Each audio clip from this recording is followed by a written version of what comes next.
నమస్తే అండి. Welcome back to Ashwini thoughts. మేము చాలా బాగున్నామండి. మీరందరూ కూడా బాగుండాలని ఆ లక్ష్మీ గణేష్ని వేడుకుంటున్నాం. ఈరోజు పంచాంగం ఆగస్ట్ 4, 2024 ఆదివారం. ఈరోజు తిథి నక్షత్రం ఏంటి, అదే సమయం వరకు ఉంది. ఈరోజు శుభ అశుభ గడియలు ఏంటి, వీటితో పాటుగా ఈరోజు మంచిదేనా అనే విషయం కూడా చూద్దామండి. స్కిప్ చేయకుండా వీడియో ఎండింగ్ వరకు చూడండి. శ్రీ క్రోధినామ సంవత్సరం దక్షిణాయనం, గ్రీష్మ ఋతువు ఆషాఢ మాసం కృష్ణపక్షం, సూర్యోదయం ఉదయం 5:42 సూర్యాస్తమయం సాయంత్రం 6:31. మరి ఈరోజు తిథి ఏంటి, అదే సమయం వరకు ఉంది. ఇప్పుడు చూద్దాము. ఈరోజు తిథి ఆషాఢ బహుళ అమావాస్య. అమావాస్య తిథి ఆగస్టు 3 శనివారం మధ్యాహ్నం 3:36 నుండి ఆగస్టు 4 ఆదివారం మధ్యాహ్నం 3:59 వరకు అమావాస్య తిథి అనేది ఉంటుందండి.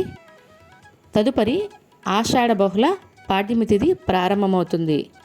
మరి ఈరోజు నక్షత్రం ఏంటి, అదే సమయం వరకు ఉంది. ఇప్పుడు చూద్దాము. నక్షత్రం పుష్యమి. పుష్యమి నక్షత్రం ఆగస్టు 4 ఆదివారం మధ్యాహ్నం 1:50 వరకు ఉంటుంది. తదుపరి ఆశ్లేష నక్షత్రం ప్రారంభమవుతుంది. ఈరోజు రాశి కర్కాటక రాశి. కర్కాటక రాశి ఈరోజు పూర్తిగా ఉంటుందండి. ఈరోజు జన్మించిన వారు కర్కాటక రాశిలోకి చెందుతారు. ఈరోజు యోగం వజ్ర ఉదయం 11 గంటల వరకు. తదుపరి వ్యతిపాత కరణం నాగవ సాయంత్రం 4:45 వరకు. తదుపరి కింస్తుగ్న రేపు తెల్లవార్త అనగా సోమవారం తెల్లవారితే 5:21 వరకు. తదుపరి భవ. చూసారు కదండి. ఇప్పుడు ఈరోజు శుభ అశుభ గడియలు చూద్దాము. ముందుగా అశుభ గడియలు చూద్దాము. అశుభ గడియల్లో ముందుగా వర్జం తెల్లవారితే 3:27 నుండి తెల్లవారితే 5:09 వరకు. దుర్ముహూర్తం సాయంత్రం 4:46 నుండి సాయంత్రం 5:37 వరకు దుర్ముహూర్తం అనేది ఉంటుంది. రాహుకాలం సాయంత్రం 4:30 నుండి సాయంత్రం 6 గంటల వరకు. యమగండం మధ్యాహ్నం 12 గంటల నుండి మధ్యాహ్నం 1:30 వరకు యమగండం అనేది ఉంటుంది. గుళిక కాలం మధ్యాహ్నం 3:48 నుండి సాయంత్రం 5:28 వరకు. ఇవన్నీ ఈరోజు శుభ సమయాలండి. మరి ఇప్పుడు ఈరోజు శుభ సమయాలు అనేవి చూద్దాము. శుభ సమయాల్లో ముందుగా బ్రహ్మ ముహూర్తం తెల్లవారితే 4:24 నుండి తెల్లవారితే 5:12 వరకు. అమృత గడియలు ఉదయం 10:28 నుండి మధ్యాహ్నం 12:06 వరకు.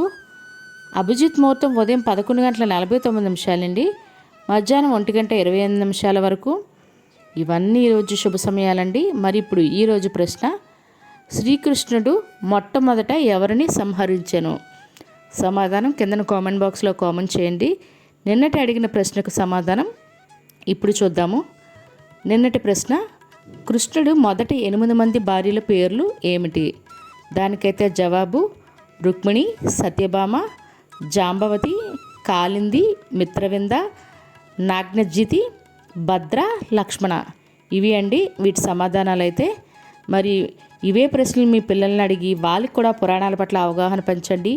మీకు ఇంకేమైనా ప్రశ్నలు తెలిసినట్లయితే అశ్విని రాపెట్టి అనే ఇన్స్టా ఐడిలో మీ క్వశ్చన్ని తెలుగులో రాసి జవాబు కూడా ఇవ్వండి. తప్పకుండా అదే ప్రశ్న నేను మీకు మన యూట్యూబ్ ఛానల్లో అయితే అడుగుతాను. మరి ఇప్పుడు ఈరోజు ప్రత్యేకతలు అనేవి ఇప్పుడు చూద్దాము.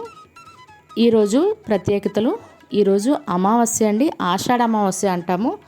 మరి ఈ అమావాస్య రోజు ఏ సమయంలో మనము ఇంటికి దిష్టి తీసుకోవాలన్నా లేదా లక్ష్మీదేవి పూజ చేయాలన్నా ఏ సమయంలో చేసుకోవాలి, మరి ఈ అమావాస్య ప్రత్యేకత ఏంటి, ఇలాంటివన్నీ ఆల్రెడీ వీడియో చేసి మన ఛానల్లో అప్లోడ్ చేశానండి. ఎవరికైనా అవసరం అనుకుంటే తప్పకుండా చూడండి. అదేవిధంగా ఈరోజు చౌడేశ్వరి జయంతి అండి. మరియు ఈరోజు స్నేహితుల దినోత్సవం కూడా, ఫ్రెండ్షిప్ డే. మీరు మీ ఫ్రెండ్స్కి ఎవరికైనా ఫ్రెండ్షిప్ డే విషెస్ చెప్పాలంటే కింద కామెంట్ బాక్స్లో కామెంట్ చేయండి. మీరు చెప్పిన ఆ కామెంట్ని నేను తప్పకుండా కామెంట్ని పిన్ అయితే చేస్తాను. మరి అదేవిధంగా ఈరోజు మాజీ అమెరికా అధ్యక్షుడు బరాక్ ఒబామా గారి పుట్టినరోజు కూడా. మరి వారికి మన ఛానల్ తరపున పుట్టినరోజు శుభాకాంక్షలు అయితే తెలియజేస్తున్నాను. మరి ఇప్పుడు ఈరోజు మంచిదేనా అనే విషయం చూద్దాము. ఈరోజు ప్రత్యేకించి ఎటువంటి శుభకార్యాలు చేసుకోవడానికి అయితే ముహూర్తాలు లేవండి. సాధారణంగా రోజువారీ పనులు అయితే చేసుకోవచ్చు. అంటే కొన్ని పనులు చేసుకోవచ్చు, కొన్ని చేయకూడదు. అవి ఏంటంటే తీర్థయాత్రలకు ప్రయాణం చేయాలని అనుకుంటే అటువంటి ప్రయాణాలు అయితే రేపు మొదలు పెట్టకూడదండి. అదేవిధంగా దూరపు ప్రయాణాలు ఏవైనా రేపైతే మొదలు పెట్టకూడదు. మరియు బంగారం కొనుగోలు ఇలాంటివి అయితే మాత్రం వస్త్రాలు కొనుగోలు చేయడం రేపు చేయకూడదండి. చూసారు కదండి ఈరోజు పంచాంగం. మీకు ఈ వీడియో నచ్చినట్లయితే మీ ఫ్రెండ్స్ అని మీ ఫ్యామిలీ మెంబర్స్ కానీ ఈ వీడియో అవసరం అనుకుంటే వాళ్ళకి ఈ వీడియో ఫార్వర్డ్ చేయండి. మరిన్ని ఇంట్రెస్టింగ్ వీడియోల కోసం అశ్విని థాట్స్ ఛానల్ని సబ్స్క్రైబ్ చేసుకోండి. బెల్ బటన్ టచ్ చేసినట్లయితే ప్రతి నా వీడియో మీకు నోటిఫికేషన్ కింద వస్తుంది. ధన్యవాదములు.